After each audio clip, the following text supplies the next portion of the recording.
आप सभी सुनने वालों को मेरा नमस्कार हो। आज मेरे पास एक कुंडली है। ये कुंडली है मेल की। इसका जन्मदिन है 7/11/2000 सुबह 10:07 इंदौर की है। इसकी वर्तमान आयु 25 वर्ष की है। इन्होंने मुझसे पूछा था कि इसके बारे में आप बताइए, ये कारोबार अपना संभालेगा, कैसा क्या करेगा, और शादी संबंध इसका कब होगा उसके बारे में बताइए। तो इस बारे में आपको बताने जा रहा हूँ। तो मेरा जो तरीका है वो वर्गों में नहीं जाता हूँ। जन्म लगन, चंद्र लगन और चरित्र भाव कुंडली को बना करके ही बताता हूँ, क्योंकि मैं आपको यह बात बता चुका हूँ कि जन्म लगन के ग्रह चरित्र भाव कुंडली में कुछ अपना भाव चेंज कर जाते हैं। इसका मतलब यह है कि जब उसकी कोई भी दशा आएगी, दशा या अंतदशा या महादशा, तो वह ग्रह उसी का फल देगा। जैसे इस कुंडली में हम देख रहे हैं, ये जन्म लगन है, यह चरित्र भाव कुंडली है। इसमें जो हमारा शुक्र बैठा हुआ है 12वें घर में, वह चरित्र भाव कुंडली में लगन में आ गया है। और बाकी ग्रह अपनी जगह पर ही हैं। सिर्फ शुक्र जो हमारा लगन में आ गया है। इस कुंडली हमने रोजगार और शादी जीवन और शिक्षा के बारे में देखना है। किसी की रोजगार के बारे में देखना होता है तो हमें यह देखना होता है कि यह जातक पढ़ाई लिखाई में कैसा है। तो सबसे पहले हम देखते हैं कि इस कुंडली में कोई भी ग्रह खाली नहीं है। किसी में ग्रह बैठे हुए हैं और जिसमें ग्रह नहीं बैठे हैं उसमें ग्रहों की दशा जा रही है, यानी इस कुंडली में कोई भी ग्रह खाली नहीं है। फिर मैंने आपको बताया था कि जिस कुंडली में ग्रह अपनी राशि या अपने भाव में बैठे होते हैं उस कुंडली का महत्व ज़्यादा अच्छा बढ़ जाता है। और चंद्र लगन हम देखते हैं। चंद्र लगन में सिर्फ एक ही ग्रह की दृष्टि है। 1 2 3 4 5 6 7 8 चंद्र यानी लगन में मंगल की दृष्टि है। यानी जन्म लगन में लगन भाव पर मंगल की दृष्टि है। और मंगल हमारा यहाँ पर पंचमेश है। पंचमेश ग्रह अपना अच्छा फल देते हैं, यानी लगन भाव पर पंचमेश की दृष्टि है। तो यह ठीक है। जो ये भी ठीक है। और चंद्र लगन पर भी, चंद्र लगन पर दृष्टि है हमारी 1 2 3 4 5 6 5 1 2 3 4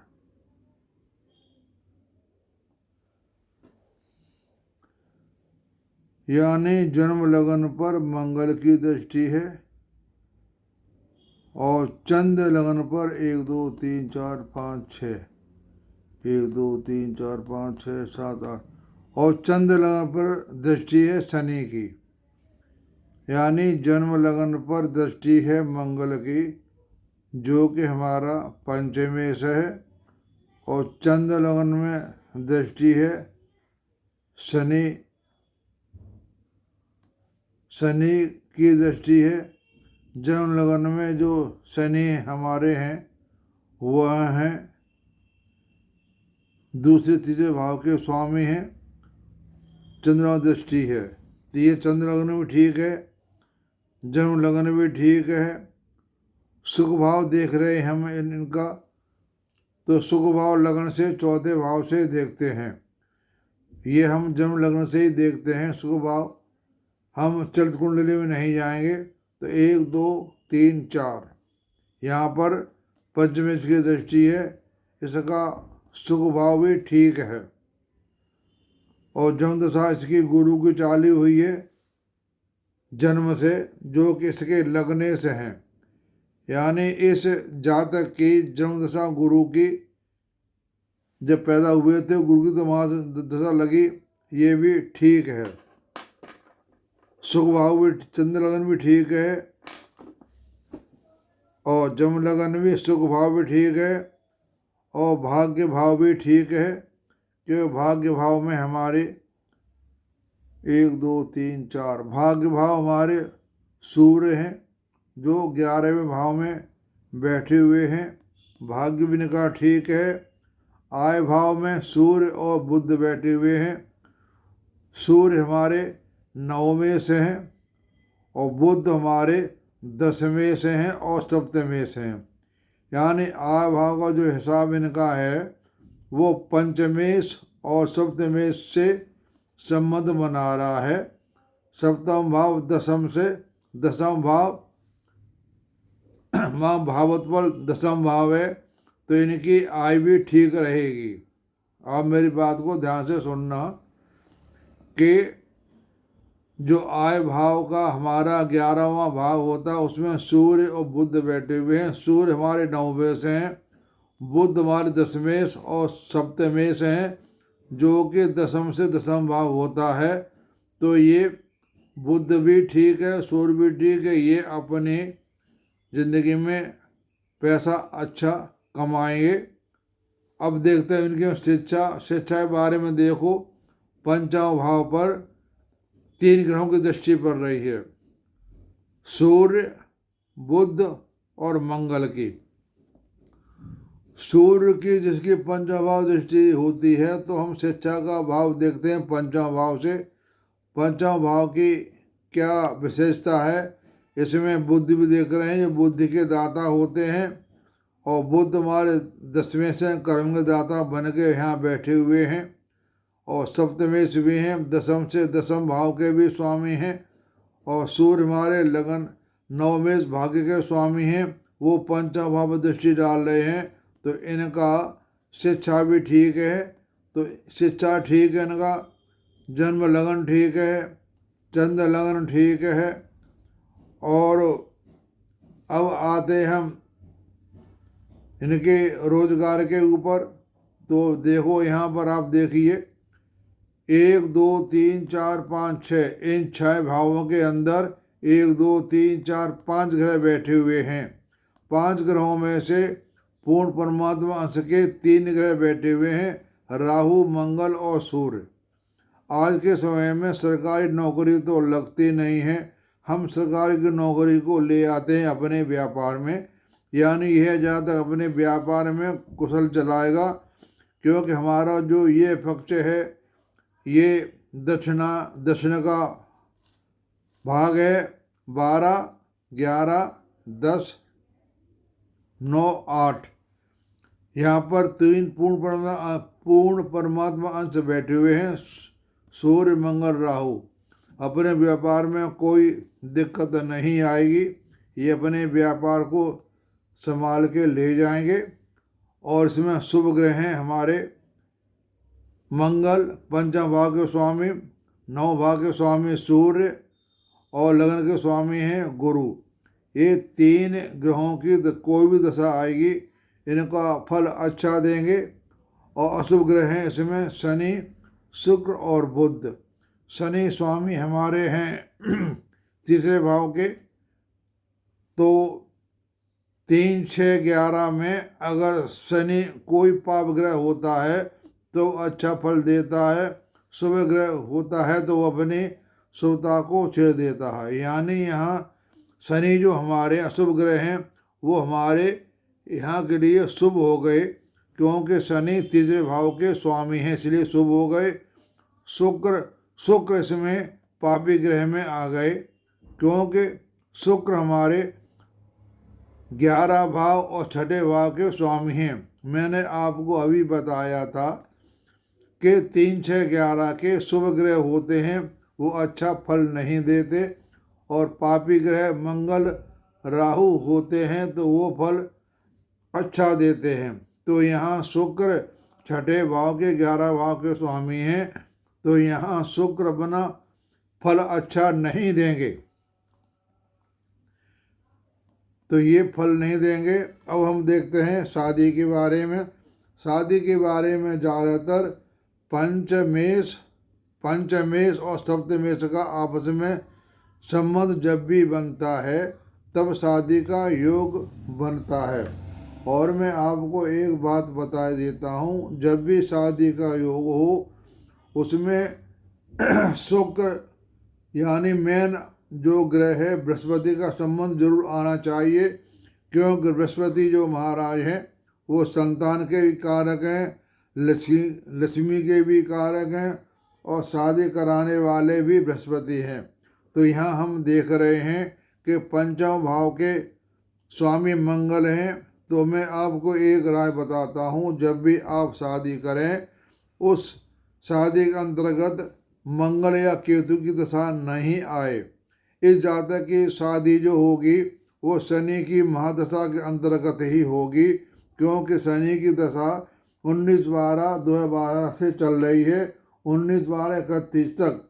अब हम इसी में खोज करेंगे कि शनि महादशा के अंदर मंगल की दशा छोड़ देंगे कि जो पंचमेश है वो बात ठीक है, और 9 भाव के स्वामी सूर्य हैं, तो मंगल सूर्य केतु की दशाएं नहीं आनी चाहिए। फिर हम ले लेते हैं सप्तमेश को, बुध और लग्नेश को ले लेते हैं, क्योंकि हमने पंचम भाव को छोड़ दिया। 9 भाव भी शादी का कारक बनता है।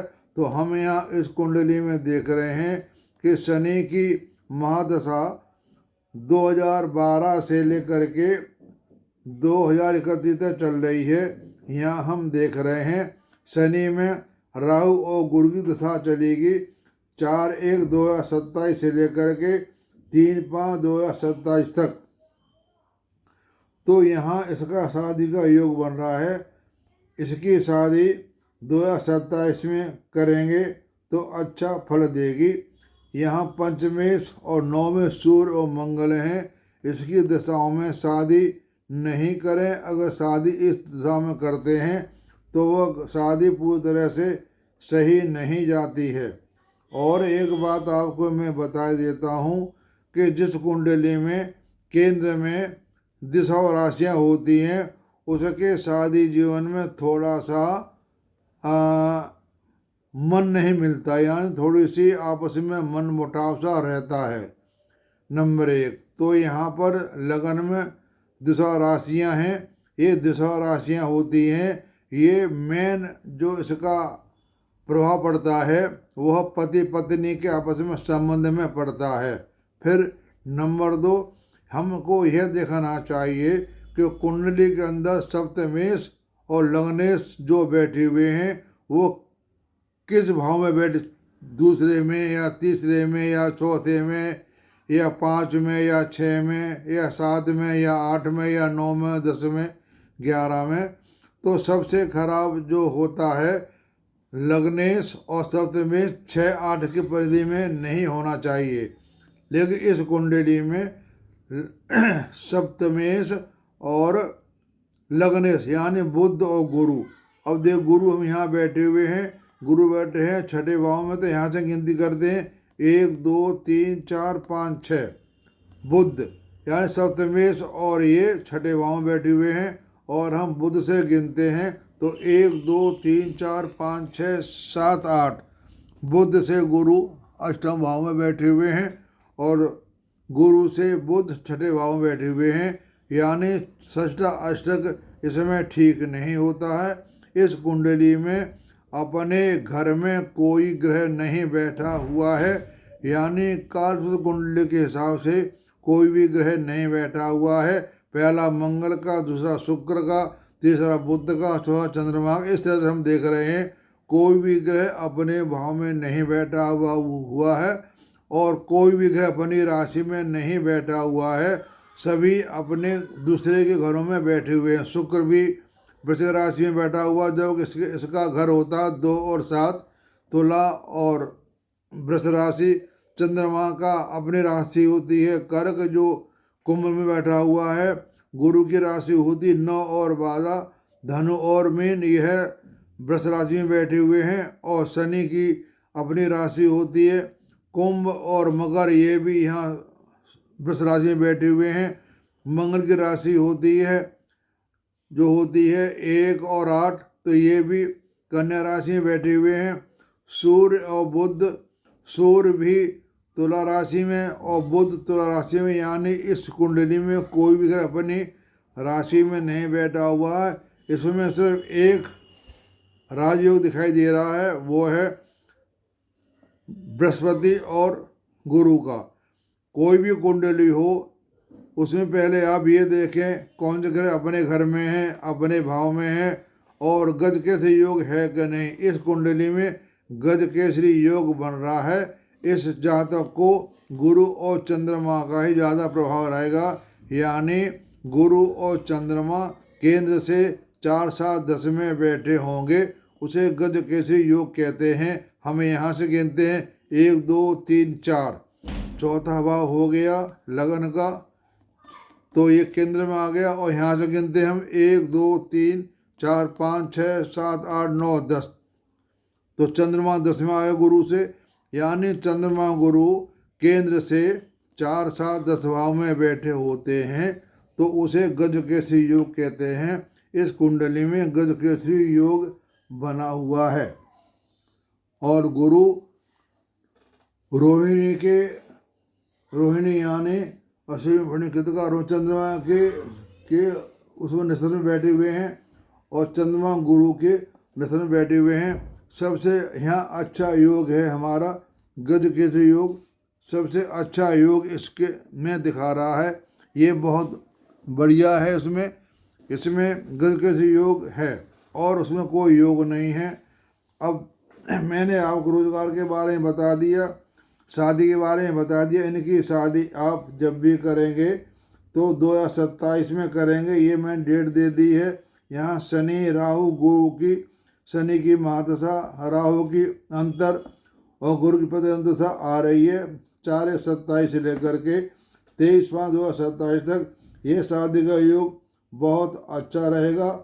ये अपने काम को पूरी तरह से ठीक चलाएंगे, इसमें कोई दिक्कत नहीं है। आप मेरी की बात को सुन रहे हैं तो यहाँ पर मैंने देखा कि मंगल 10वें घर में बैठा हुआ है। 10वां घर में मंगल या सूर्य बैठा हो तो उसकी सरकारी नौकरी या अपना काम ये दर्शाता है। और इस तरफ को ग्रह बैठे हुए हैं 1, 2, 3, 4, 5, 1, 2, 3, 4, 5 ग्रह बैठे हुए हैं और ये पूर्ण प्रमुख अंश बैठे हुए हैं सूर्य, मंगल और राहु।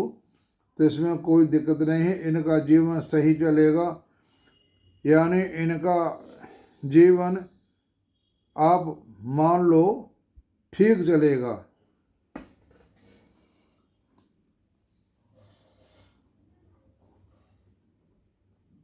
भविष्य अच्छा है, इनका भविष्य अच्छा है, मैंने यहाँ लिख दिया है। इसमें कोई घबराने वाली बात नहीं है, क्योंकि गज केसरी योग जो होता है बहुत अच्छा काम करता है। और फिर दूसरी बात, चंद्रमा गुरु के उसमें नक्षत्र में बैठे हुए हैं और गुरु चंद्रमा के नक्षत्र में बैठे हुए हैं, तो इनका ये बहुत अच्छा योग है। अब इसके बाद में पृष्ठ कुंडली के बारे में थोड़ा सा बताऊंगा, क्योंकि ये हमारे कुंडलियों के बारे में बहुत कुछ हो गया, आगे बताता भी रहूँगा, लेकिन अब इसके बाद में पृष्ठ कुंडली के बारे में बताऊंगा। किसी व्यक्ति का जन्म समय नहीं है तो मैं उसके बारे में पृष्ठ कुंडली के द्वारा बता सकता हूँ। आपको किसी भी सज्जन को कोई परेशानी हो या कोई बात पूछनी हो तो मैं आपको प्रेस कुंडली के द्वारा बता सकता हूँ कि आपका काम होगा या नहीं होगा, होगा तो कितने समय में होगा। प्रेस कुंडली भी एक ऐसी कुंडली है जो लग्न कुंडली के तरह ही बताती है, लेकिन अंतर इतना है कि जन्म कुंडली होती है वो पूरे उसका भविष्य के बारे में बताती है, और जो प्रश्न कुंडली है वो 1 साल के बारे में बताती है कि 1 वर्ष में इसके साथ क्या क्या बीतेगा। प्रश्न कुंडली में कोई गलती नहीं होती। आप मुझसे कभी प्रश्न करेंगे वह समय मैं नोट करके आपकी प्रश्न कुंडली बना करके आपकी हर चीज़ के बारे में बता सकता हूँ। आपका व्यापार कैसा रहेगा या आपको कोई भी काम करना कब करना है तो वो मैं आपको प्रश्न कुंडली के द्वारा बता सकता हूँ कि आपको काम कब करना है, कैसे करना है, वह मैं आपको सारी बातें बता सकता हूँ। अगर आपकी जन्म कुंडली नहीं है तो जन्म कुंडली है फिर तो कोई बात ही नहीं, लेकिन जन्म कुंडली को भी मुझे सही करना पड़ता है। वो कुंडली सही है या नहीं है, 5-10 मिनट का और अंतर पड़ जाता है तो हमें फलादेश करने में दिक्कत होगी। उसमें हम कुछ बताएंगे और आपके साथ कुछ भी तरह होगा। इसलिए किसी की कुंडली में लेता हूँ तो उसको थोड़ा टाइम आगे पीछे करके सही बना करके ही बताता हूँ, इसलिए फलादेश सही निकलता है। तो आपने मेरी बात सारी सुन ली। आपने मुझसे अनुरोध किया था तो मैंने आपके बच्चे के बारे में बता दिया, व्यापार के बारे में ही बता दिया, शादी के बारे में बता दिया, कब क्या होगा। तो आप चिंता न करें, आपका ये बच्चा है ठीक है, कोई परेशानी नहीं है। जीवन में सुख दुख तो आते ही रहते हैं, सुख आया है तो दुख आएगा और दुख आएगा तो सुख भी निश्चित है। आप सबने मेरी ये वीडियो सुनी, आप सबको सुनने का धन्यवाद। आप सबको मेरा नमस्कार।